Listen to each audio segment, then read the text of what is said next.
Մենք չենք կարող կախվածության մեջ լինել որևէ մեկից կամ որևէ բանից, սա է մեր գլխավոր շարժառիթը, չնայած նրան, որ փոքր երկիր ենք, մենք հավատում ենք մեր կարողություններին, մեր ազգային շահերին, մեր ապագային և հետևաբար խաղաղության և կայունության քաղաքականությանը։ Ելնելով առկա մարտահրավերներից մենք իրականացնում ենք ողջամիտ պրագմատիկ քաղաքականություն։ Այս մասին հայտարարել է Վրաստանի նախագահ Միխեիլ Ղավելաշվիլին Post-Analytica հաղորդման ժամանակ։ Ինչպես նա նշել է, Վրաստանը գիտի Եվրոպայի արժեքը և չնայած նրանց անարդար մոտեցմանը, երկիրը երկխոսության համար պատրաստ է։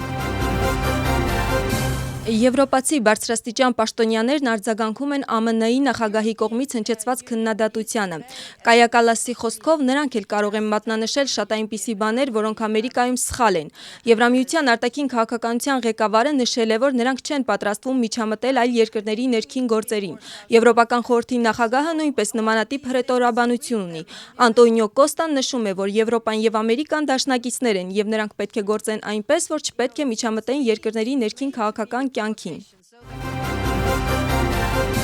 Խորհրդարանում երրորդ ընթերցմամբ հաստատվեց հավաքների և ցույցերի մասին օրենքում կատարվող փոփոխությունները։ Օրենսդիր մարմինը արագացված կարգով քննարկեց օրենքի նախագիծը։ Օրենսդրությամբ, եթե հավաքը կամ ցույցը անցկացվում է մարդաշատ վայրերում, ապա սահմանվում է ներքին գործերի նախարարությանը նախապես տեղեկացնելու պարտավորություն։ Փոփոխություններով տրանսպորտային ճանապարհի փակման նման անթույլատրելի կլինի արհեստականորեն մարդկանց ճանապարհները փակել, եթե դա չի պահանջում հավաքի կամ ցույցի մասնակիցների թիվը։ Նաև անթույլատրելի կլինի մարդկանց երթևեկելի մասերը փակել տրանսպորտային և այլ միջոցներով։ Իշխող կուսակցությունն ասում է, որ նպատակը հավաքների ազատության և հասարակական կարգի միջև հավասարակշռության պահպանումն է։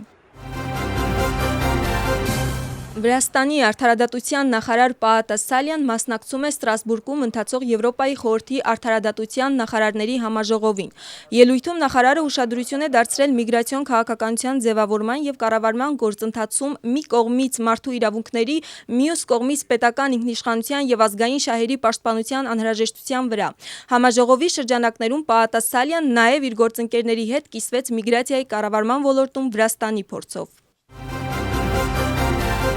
ԱՄՆ-ի նախագահ Դոնալդ Թրամփը հաստատում է, որ Ամերիկայի Միացյալ Նահանգները նավթատար է առգրավվել Վենեսուելայի ափերի մոտ։ Նրա խոսքով, մինչ այդ առգրավված տանկերի շարքում սրանք ամենամեծ տանկերն են։ Մենք հենց նոր առգրավեցինք մեծ տանկեր Վենեսուելայի ափերի մոտակայքում։ Իրականում ամենամեծ տանկերը, որոնք երբևէ առգրավվել ենք։ Դա կտեսնեք ավելի ուշ և դրա մասին ուրիշների հետ ևս կխոսենք, Սպիտակ տանը լրագրողների հետ զրույցում նշեց Դոնալդ Թրամփը։